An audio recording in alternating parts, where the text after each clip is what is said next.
Por tanto, es pensar en positivo, en algo que sí podemos ver y por tanto sí podemos evaluar. Ese es el positivismo. El problema es que proviene desde las ciencias naturales y el positivismo utilizado en tratar de comprender a los seres humanos, ¿qué problemas podría generar?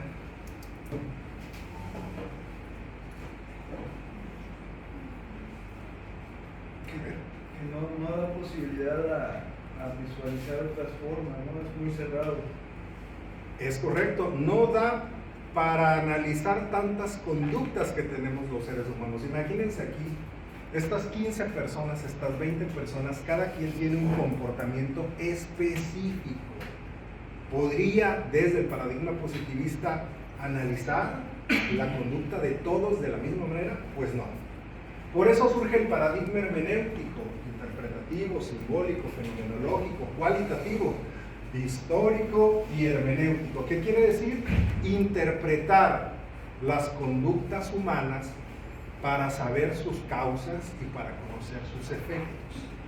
Eso está interesante. Los antropólogos se quedaron casados en esto, en lo hermenéutico, interpretativo. El método etnográfico, el diario de campo, están muy familiarizados. Sin embargo, hay una tercera vía, que es el paradigma sociocrítico. ¿Qué es el paradigma sociocrítico? ¿Alguien ha escuchado aquí sobre la Escuela de Frankfurt, 1930 por ahí? Habermas y compañía, analizando los problemas de la modernidad que se acentúan después del fin de la Segunda Guerra Mundial, donde surge la posmodernidad. Pues la Escuela de Frankfurt es eso, analizarnos desde los problemas ocasionados por la modernidad, el cambio climático, la lucha de clases, etc. Pero dentro del sociocrítico aún no tenemos los lentes adecuados para ver nuestra realidad, porque la teoría crítica es eurocéntrica, es propia de Europa, de los grandes pensadores europeos, que no atravesaban por los mismos problemas que en América Latina. Lamentablemente, podríamos hacerlo de esta manera, ¿no? América Latina para el mundo existe desde que fue conquistada. Podríamos traducir el cogito ergo sum, de pienso por lo tanto existo, a existo en tanto fui conquistado. Y todo lo que pasó antes, y todo el proceso de historicidad que vivieron las civilizaciones antiguas hasta la llegada de los conquistadores. Siguiente, por favor. Precisamente aquí les vengo a traer la solución, lo que viene siendo la existencia de una... aquí de Sousa Santos señala que existe una ciencia social muy arrogante, ¿sí? Que subalterniza, que hegemoniza, que invisibiliza, que en aras de la objetividad, la neutralidad, la democracia, etc. Estos tres paradigmas anteriores tienen tintes antidemocráticos porque subordinan a los conocimientos alternativos a su manera de ver las cosas. Ese es el abordaje epistemológico que quiero tratar con ustedes. ¿Pueden leer, por favor, si alcanzan a leer? Sí. La ciencia de la cual venimos es un conocimiento arrogante, que solo se reconoce con conocimientos alternativos en la medida en la que en que los puede devorar. Es una actividad corporativamente autónomo que sabe utilizar su autonomía tanto para desvincularse de las muchas sociales y del ejercicio de ciudadanía, como para entrar en grandes contratos de consultoría de mercadería. En suma, las ciencias sociales donde muchos de nosotros estamos parados son parte del problema. Y por tanto, ¿cuál es la solución? Bueno, Boaventura de Sousa Santos es un profesor portugués que ha desarrollado la mayoría de su teoría en Sudamérica. Adelante, por favor. Siguiente. Bien. Entonces, la construcción de estos nuevos modelos de entender la realidad, pues es un mecanismo de resistencia, de dejar de interpretar nuestras realidades y nuestros fenómenos con lente ajeno. ¿Qué pasa cuando nos ponemos los lentes de otra persona? No alcanzamos a ver las cosas. La epistemología son esos anteojos que nos permiten, si están hechos a la medida, entender nuestra realidad de una manera más certera y compleja. La realidad no es un proceso de atomización, la realidad es un todo que tenemos que entender desde nuestros propios marcos epistemológicos. El modelo racionalista ya luce evidentes signos de desgaste ante los complejos escenarios sociales y humanos en América Latina, generados principalmente por distintas formas de opresión. Y dicen, pero está el marxismo. Yo creo que Marx nunca fue capaz de avisorar lo que venía 200 años después. Marx imaginaba su capitalismo eurocéntrico, europeo, pero nunca vio las posibilidades que había de un capitalismo muchísimo más voraz. No estoy diciendo que Marx ya no sea útil, solo creo que requiere una actualización en términos de sus posicionamientos teóricos, conceptuales y metodológicos. El sur-sur demanda ser interpretado desde sus territorios, desde sus conflictos y luchas sociales, desde sus contradicciones y desde las herencias dejadas por el capitalismo tardío. Siguiente, por favor. Entonces, hay luchas inconclusas. ¿Qué estamos analizando acá? Bien, en América Latina hay movimientos feministas. Chequen la disparidad. En Europa, en Suecia, están discutiendo la eutanasia. Acá estamos discutiendo si le podemos dar permiso a la mujer de abortar. ¿Me entienden? Entienden la disparidad de lo que viven ellos y de lo que vivimos nosotros. Por tanto, sus marcos conceptuales son muy útiles, sin duda, pero restringen la manera en la que interpretamos nuestras propias necesidades. En Europa ya están hablando de calidad de la democracia. Aquí hablar de calidad de la democracia, pero tendrías que tener democracia para poder medir la calidad de la democracia. Pero seguimos con esas interpretaciones morlinistas, sartoristas, que son necesarias, que son importantes, pero que no son nuestras. Entonces, si ustedes van a hablar de democracia, úsenlo, sin problema, pero también utilicen los marcos de comprensión propios. Ahí les voy. Hay una chica que estaba haciendo su tesis sobre teorías del Estado, que tenía que ver con los procesos autonómicos en Ayutla, algo así. En Ayutla, ¿cuál es tu marco teórico? Bueno, yo utilizo a Hobbes, yo utilizo a Rousseau, yo utilizo a Locke. En Ayutla te puede servir como una referencia general, pero hay cosas que no te van a permitir ver lo que quieres ver, que es qué está sucediendo. Pero es lógico, tenemos dominación social y cultural, pero nosotros resistimos a partir de prácticas transformadoras. Las culturas de producción científica internacional están asimismo relacionadas con factores coloniales de poder, con alienación, dado el carácter eurocentrado de la formación disciplinar de su origen. Por ejemplo, aquí usted, ¿qué trabajo de investigación está haciendo? Sí, usted. Instituciones, bueno, trato de investigar cómo construye ciudadanía de algunas instituciones dentro de comunidades indígenas. ¿Usted? Yo estoy haciendo la tesis en extractivismo, violencia forzada. Sí, yo tengo un artículo que habla sobre violencias y me da risa porque analizo el tema de Ayotzinapa desde las violencias, del triángulo de las violencias de Galtung. ¿Cuál es el error ahí? Pues que Galtung es sueco. Y lo que pasa en Ayotzinapa tiene implicaciones más nativas, más locales, que Galtung no podría haber adivinado. No estoy culpando a Galtung, estoy culpándome a mí por haber utilizado ese marco teórico, que no es malo como referencia. Sin embargo, nos quita la posibilidad de entender desde una manera más local un fenómeno. Vamos a hablar de indigenismo. Sí, ¿por qué no vemos a autores de indigenismo, estos que hablan de interculturalidad, pero que trabajan en Harvard? No hay cuadratura ahí.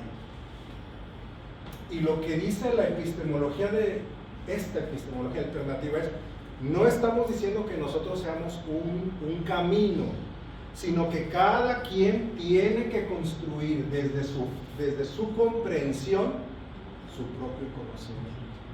No es como el paradigma hermenéutico, el interpretativo.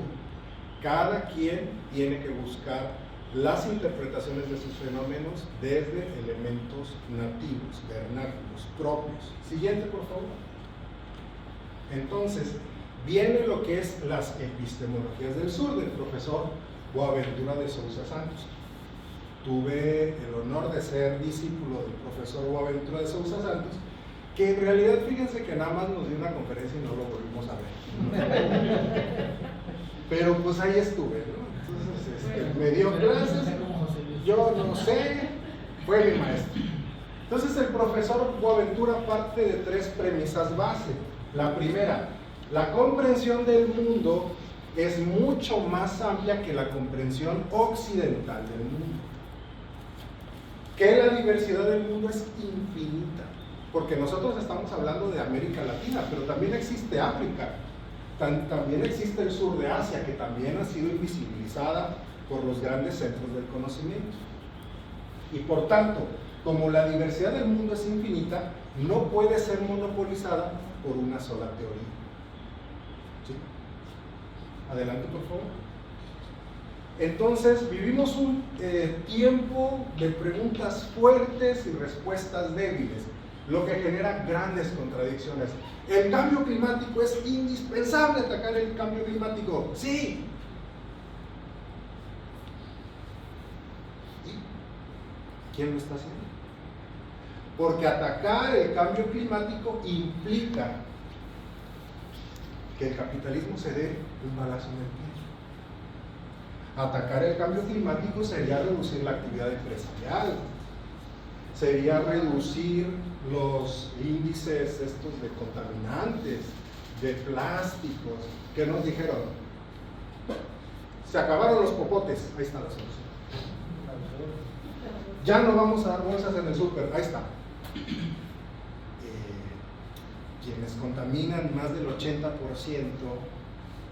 en el mundo son las grandes empresas. Pero nos hicieron creer lo de la tortuga, ¿no? Y sí es cierto, hay que cambiar nuestros hábitos, pero individualizar el problema te aleja de entender. Es que eres tú, no, es un asunto de estructura, es un asunto de todos. Pérdida de los sustantivos, que voy para allá. Y quienes han producido cambios progresistas en los tiempos más recientes, ¿quiénes han sido, muchachos? Los grupos que no estaban contemplados por la teoría crítica: negros, afrodescendientes, personas de la comunidad LGBT, personas, campesinos, o díganme ustedes si la teoría eurocéntrica contempla a los campesinos. Los campesinos vino a contemplar Freire, Paulo Freire, un pedagogo brasileño en 1930-40. Grupos feministas no se imaginaban el alcance del movimiento feminista, y muchas veces aún nosotros no lo alcanzamos a entender, ¿no? Estamos como en la posición de: no, es que no son las formas. Híjole, bueno, sí hay cosas que tenemos que dialogar en torno a que los movimientos sociales pues es posicionar un punto en la agenda pública, y ese punto puede ser posicionado de distintas maneras. Que no me digan los comunistas que marcharon en los 70s, 80s, que no aventaron una piedra al vidrio. que no hicieron tal o cual cosa, pero estos grupos socialmente vulnerables son los que han empujado los grandes cambios, ¿sí? Las grandes transformaciones de la agenda gubernamental. Adelante, por favor. Pérdida de los sustantivos. Se van los sustantivos, pero tienen que quedarse los adjetivos. Ya no hablemos de democracia participativa, democracia liberal, democracia deliberativa. Desarrollo democrático, sostenible, alternativo, bienestar o buen vivir, como dicen algunos países sudamericanos, el caso de Bolivia con Evo. Derechos humanos, acá nos rasgamos las vestiduras por los derechos humanos. Es un concepto obsoleto, porque los derechos humanos no son para todos los humanos, porque fueron construidos a través de una concepción hegemónica. Está bien, no reclames, te voy a dar este derecho. Los grandes derechos humanos son derechos humanos colectivos que han sido arrancados a pie de lucha, interculturales, radicales, etc. Tenemos que dejar de utilizar los términos simples y utilizar conceptos con otros conceptos que nos permitan, digamos, hacer un engranaje mucho más sólido. Adelante. Bien, para esto se propone dos cosas, el profesor Boaventura: sociología de las ausencias y sociología de las emergencias, que no tienen tanta ciencia. Sociología de las ausencias, pues es hacer sociología de todos estos grupos invisibilizados, de población indígena, población afrodescendiente. ¿Quién hace trabajo de los afrodescendientes? ¿Quién hace antropología del poder? ¿Quién antropologiza a los poderosos? Pues miren, tenemos este personaje que llegó a la gubernatura por estas circunstancias, pero el papá, pero la hija. ¿Quién hace estudios sobre eso? No, porque es 4T. Hacer sociología de las ausencias es hacer interpretaciones de cosas que no están, digamos, vinculadas a la teoría eurocéntrica. Y la sociología de las emergencias es darle voz. Es darle voz y darle sentido a todas las demandas de estos grupos. Que generalmente la sociología de las ausencias genera, por ahí hay un concepto, y es que las ausencias generan populismos. ¿A qué me refiero? Que cuando tú no cubres ciertas necesidades sociales, se van acumulando y alguien aprovecha y dice: yo te prometo que voy a cumplirte esto, esto y esto. Y emerge como el gran líder populista, no porque el populismo sea malo, sino que las estructuras han dejado ausencias que otros aprovechan. Vean a Trump. ¿Ustedes se imaginan cómo alguien como Trump pudo ganar unas elecciones? Bolsonaro, que dice abiertamente que él mataría a su hijo antes de aceptarlo como gay.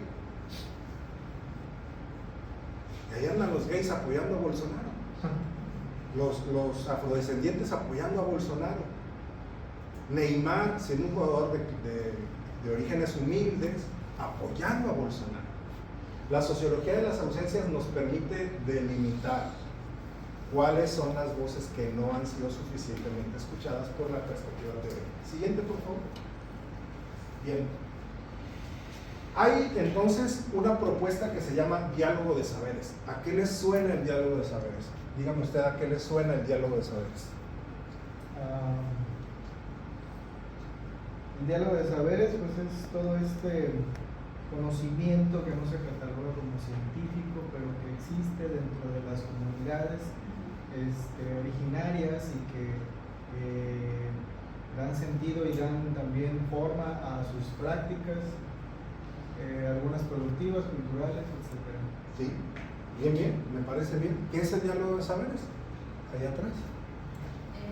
Este sería un diálogo, por ejemplo, entre el saber que yo tengo, el saber de los teóricos de hace algunas décadas, el saber de los teóricos más actuales, y al ir y venir entre un conocimiento y un saber, puedo generar uno nuevo. Bien. Es curioso, se nos dice, izquierdas y derechas estamos peleados. no nos llevamos, no dialogamos. Ey.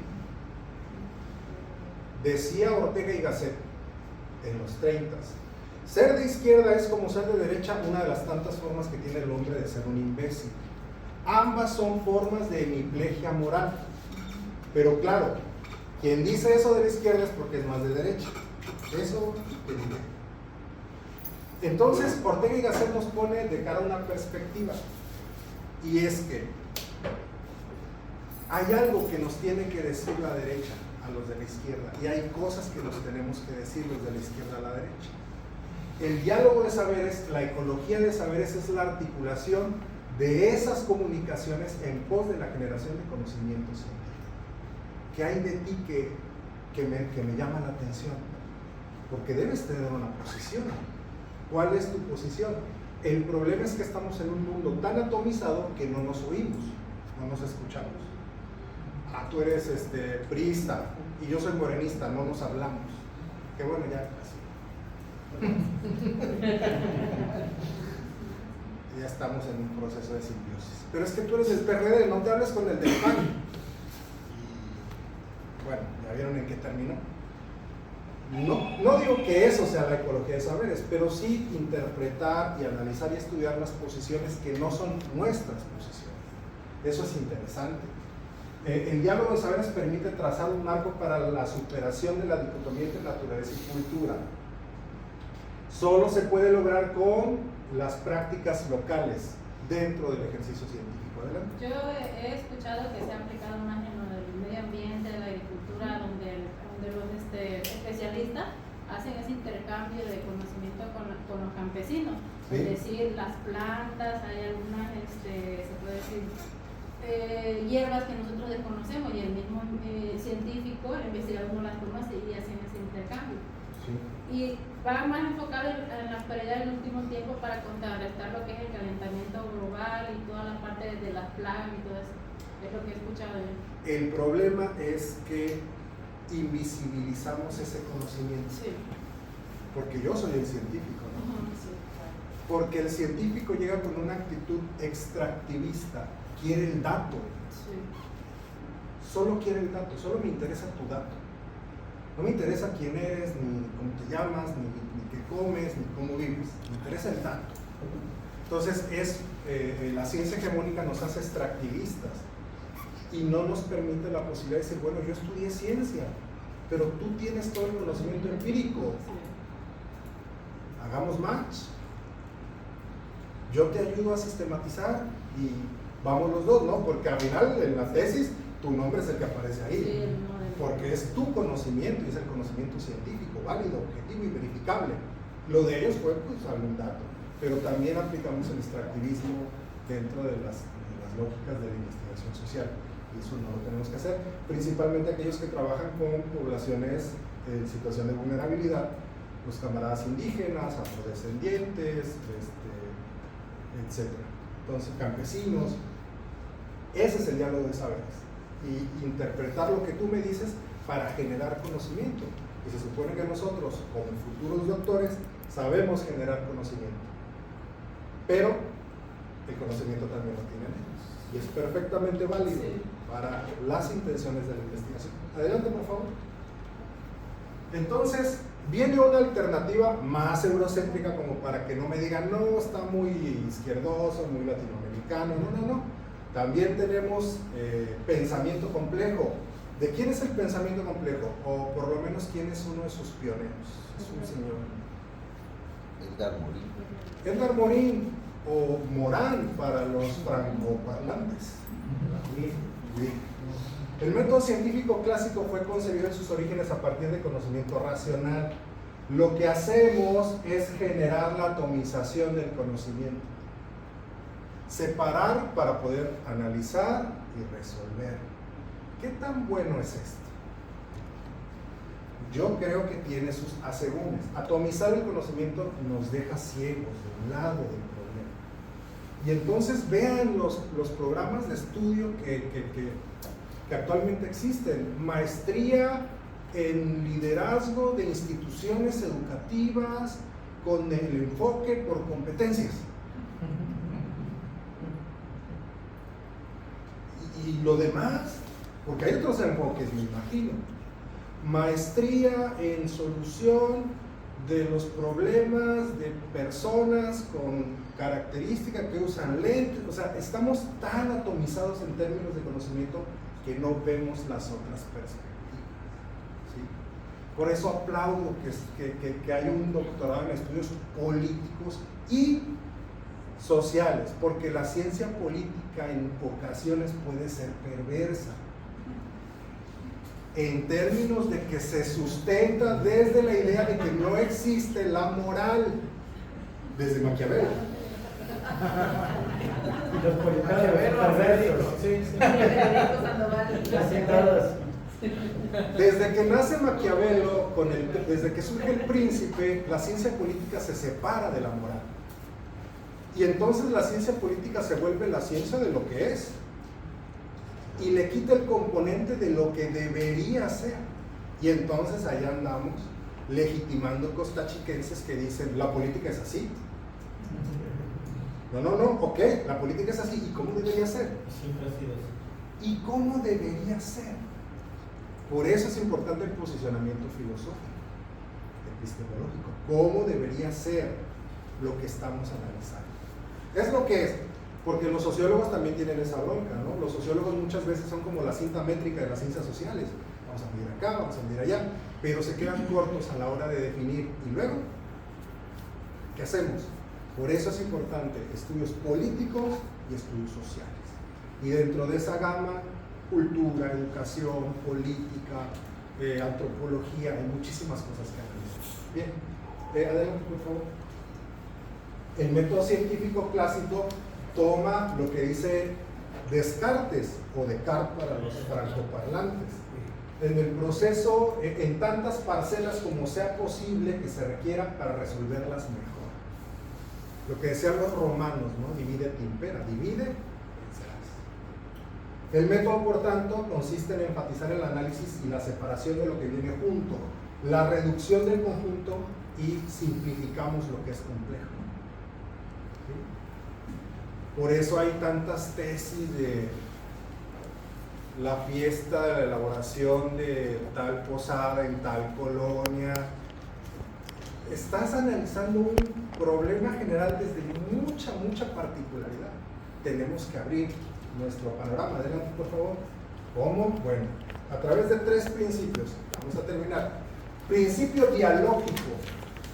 Permite mantener la dualidad en el seno de la unidad, asociando 2 términos en su relación complementaria y antagónica. La izquierda y la derecha no son cosas separadas, son parte de una misma estructura política.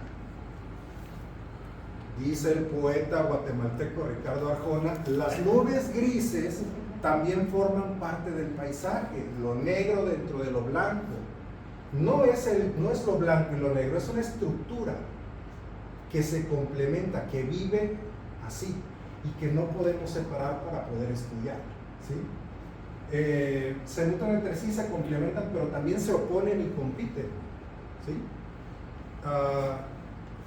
Que yo no comulgue con ciertas ideas no me hace exento de vivir ciertas ideas. Es decir, vivimos en la misma sociedad con posturas encontradas, pero con la necesidad de encontrar los puntos comunes para poder estudiar los fenómenos. Ese es el principio dialógico. Adelante. El principio de recursividad es el proceso de reproducción humana. Esta idea aplica a la sociedad. La sociedad es producida por las interacciones entre los individuos, pero la sociedad a su vez, una vez producida, actúa sobre los individuos. Yo genero sociedad, pero la sociedad me genera a mí. Y ahí nos vamos, es un producto hasta perpetuo. Yo hago la sociedad me hace a mí, pero yo hago a la sociedad. Y así nos vamos definiendo. Adelante, por favor. Y Morin afirma que la sociedad puede ser vista como un todo, como una suma de partes, de múltiples partes, así como un holograma físico. Eres parte de algo y algo es parte de ti. ¿Sí? No podemos, es que no solamente la parte está en el todo, sino que todo está en la parte. todo lo que producimos nosotros tiene algo de nosotros. Nuestros hijos, que a veces decimos, ¿qué estaré pagando? Bueno, pues haz un proceso de introspección y dime qué estás pagando. Porque es así, es que se parece mucho al papá. Cuando le encuentras sentido a tu exterior, a tu contexto. ¿Perdón? Cuando le encuentras sentido a tu contexto, por qué Claro. son las consecuencias. Yo discuto mucho con el doctor Marco, por ejemplo, el doctor Marco no le gusta el reggaetón. Perdón. Pero sí la salsa. Sí, no, y estoy totalmente de acuerdo. Pero por ejemplo el doctor Marco dice, no, pues es que no tiene valor musical. No, pero un tipo que se crió en un barrio bajo, puertorriqueño, tratando de defenderse para no morirse, no va a hablar de lo bello que es la flor. Él va a hablar de muerte, de destrucción, de violencia. El todo está en nosotros y nosotros estamos en el todo. ¿Sí? Por eso es importante no atomizar el problema, sino decir, ¿y esto de dónde viene? ¿Por qué él canta como canta? El origen de la epistemología. Sí, y él bien dice, bueno, sí, pero más allá de eso tendríamos que analizar por qué estamos tan amolados musicalmente. Eso también tenemos que analizarlo. ¿Por qué ya no surgen los Beatles? Porque pues ya no es la misma época de rebelión, de lucha, de interpelación. Sí, por supuesto que sí, pero es necesario entender que somos parte de algo y algo es parte de nosotros. Que venimos de algo, de alguien, de personas. Por eso es importante la historia. Por eso esta posición es una posición historiográfica. Nos define desde nuestra génesis. ¿Qué somos? ¿De dónde venimos? ¿Por qué estamos aquí? Siguiente, por favor. Bien, para cerrar, hacer estas epistemologías emergentes no se trata de indicar el camino. No es como un recetario de A más B es igual a C. Es que cada uno de ustedes adopte estas intuiciones metodológicas para sus trabajos de investigación. Plantearse las preguntas que surgen como genuinas y originales dentro del contexto específico de nuestra América Latina. Que ojo, hablar también de América Latina es hablar en riesgo, porque una situación en Acapulco no es una misma situación que en Cali, que en Tegucigalpa, que en San Pedro Sula. Cada uno tendría que generar sus modelos para entenderse a sí mismo. Necesitamos postura crítica, muchachos, para introducir estas reflexiones a los grandes problemas que afectan a nuestro entorno, ¿sí? Con el fin de contribuir a una praxis histórica de liberación. ¿Se acuerdan de la filosofía de la liberación de Enrique Dussel? Más o menos va por las venas abiertas de América Latina de Galeano. Tenemos otros autores, no solo es Boaventura, también es Aníbal Quijano, el expresidente José Mujica de Uruguay, Correa, Dilma, Lula, Monedero, que hablan sobre estas posiciones. Por consiguiente, el reto para la conciencia reside en la posibilidad de escudriñar ampliaciones de mayor riqueza en nuestros espacios de vida. Yo estoy diciendo estos autores por un posicionamiento epistemológico político. No estoy diciendo que los otros no sirvan, solamente tendríamos que dilucidar para qué sirven, para qué no. ¿Sí? Esa sería la base de mi plática, pero más allá de eso yo quisiera que intercambiáramos, que ya lo hemos venido haciendo aquí, pero aterrizado en sus proyectos de investigación. No sé, vamos a darle unos 10 minutos ya para... ¿Sí? ¿Está bien? Primero vamos a darle un fuerte aplauso al doctor. Gracias.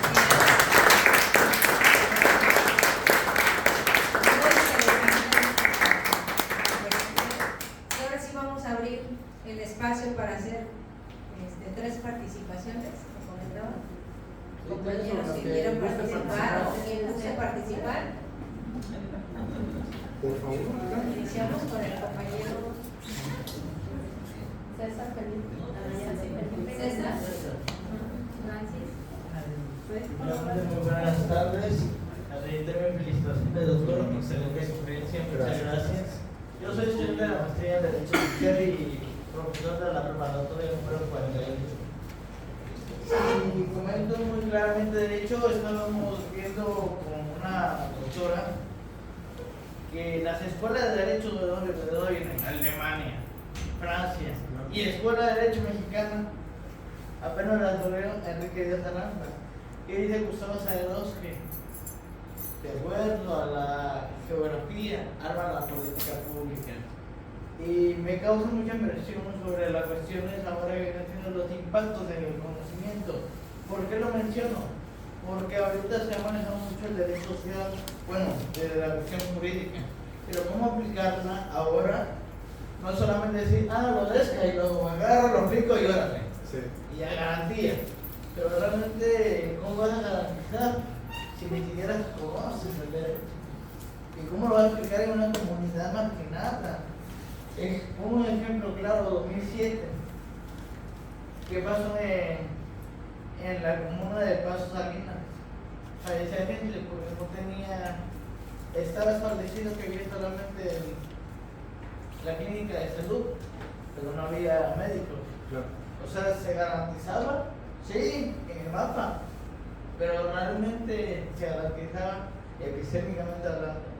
Creo que son preguntas que me están sucediendo y yendo más allá, que no solamente los teóricos jurídicos para analizar la cuestión de la problemática de la garantía de salud que están manejando, sino también los pensamientos más que nada multidisciplinarios para comenzar a ver más a fondo de lo que yo quiero saber. Sería solamente mi aportación y le agradezco. No, gracias a ti. Fíjate que la mayoría de las facultades de Derecho en México y del mundo son profundamente conservadoras. En la Facultad de Derecho de Chilpancingo no hay una materia que hable, por ejemplo, sobre derecho de los pueblos indígenas. ¿Y en dónde vivimos? Más de 700,000 personas en el estado de Guerrero son de población indígena y no tenemos un marco jurídico robusto para... que eso tampoco es una garantía, pero me parece que es una manera de entrarle con investigaciones, con análisis, con reflexiones en torno a lo que no tenemos, sociología de las ausencias. ¿Qué no tenemos? Pues derecho indígena, pues que necesitamos sociología de las emergencias, pues un derecho indígena. Y eso lo tienen que hacer los especialistas. Han generado incluso maestrías ahora que se llaman en economía solidaria, como que ya hay la tendencia de aglutinar ciertas cosas de lo social y de lo colectivo, ¿no? Economía solidaria suena bien, modelos alternativos al modelo hegemónico económico, está perfecto, pero todo eso parte, camarada, colega, de un proceso de investigación y de un posicionamiento epistemológico, que no tengo, y desde ahí generar lo que necesita, esa ausencia. ¿Vale? ¿Sobre qué es tu trabajo? Se llama Garantía de Salud en Emergencia Sanitaria Emergente de Vista. Y miren que con lo de la pandemia la cosa sanitaria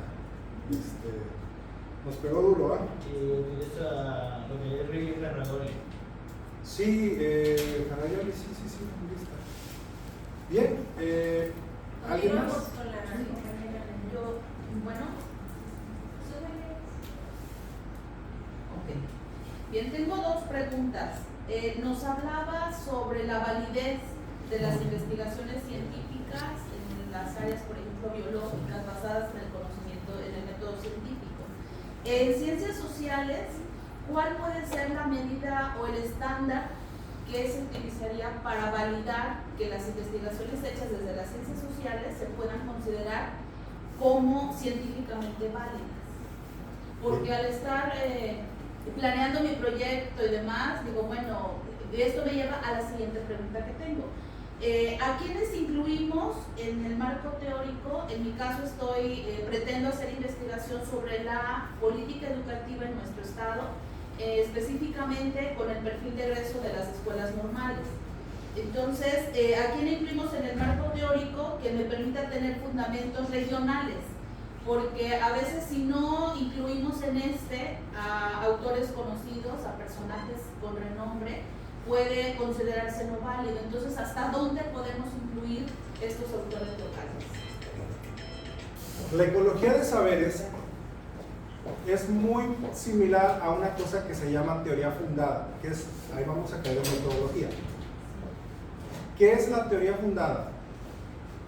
La omisión de la teoría. Llegar al campo y empezar a preguntar. Sin un bagaje conceptual previo que nos contamine la cabeza. La ecología de saberes es, a ver, hay una necesidad detectada en términos investigativos, me acerco y empiezo a generar conocimiento desde la dialéctica del investigador y el contexto. Es perfectamente válido en términos metodológicos. Hay otra que se llama, por ejemplo, lo que hacen los antropólogos, la etnografía. Voy a la comunidad, aunque el etnógrafo es como un poco, yo veo desde acá, pero es un poco analizar lo que está pasando en la comunidad desde la comunidad, y eso es un dato perfectamente válido. Es únicamente voltear el método científico y quitar algunas partes que dices, bueno. Por ejemplo, ¿sabías que en metodología cuantitativa se utilizan objetivos e hipótesis, pero en las cualitativas no? Si ustedes están poniendo objetivos e hipótesis en sus investigaciones cualitativas, están cometiendo un error metodológico. Las investigaciones cualitativas parten de supuestos teóricos, no de hipótesis. Entonces eso te puede ayudar a configurar un trabajo de investigación perfectamente válido. Además de que las herramientas que utilizas metodológicas, no quisimos llegar hasta allá porque era profundizar mucho, pero las herramientas metodológicas son parte de la actividad investigativa plenamente validada, aunque también nos ven así como teoría fundada, ¿qué es eso? ¿No? Así vale. Y precisamente decía, paradigma muere, paradigma nace. Tendríamos que empujar desde nuestras propias investigaciones la modificación de esos parámetros de la calidad.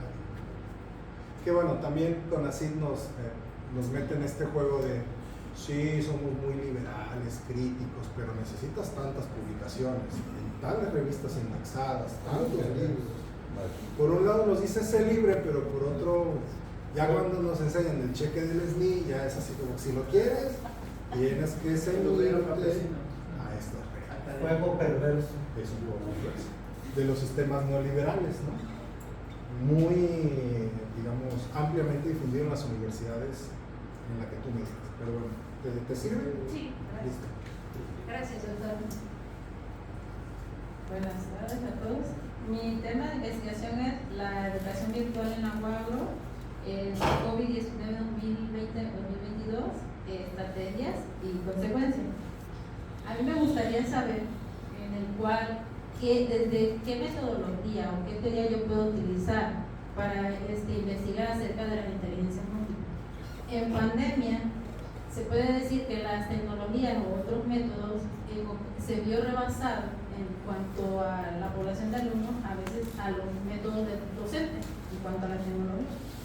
Por experiencia, en ocasiones ellos manejaban temas con esa gran facilidad que a mí no me era indiferente, pero sí me sorprendía, porque en ocasiones ellos no manejan eso simplemente en las aulas de grupo, sino ellos de alguna forma, por ser autodidactas, también por la moda, fácilmente aprenden, se puede decir, ese tipo de inteligencia. Gardner mencionaba que nosotros poseemos esas inteligencias, pero a veces por la falta de adiestramiento no las manejamos, o el contexto también.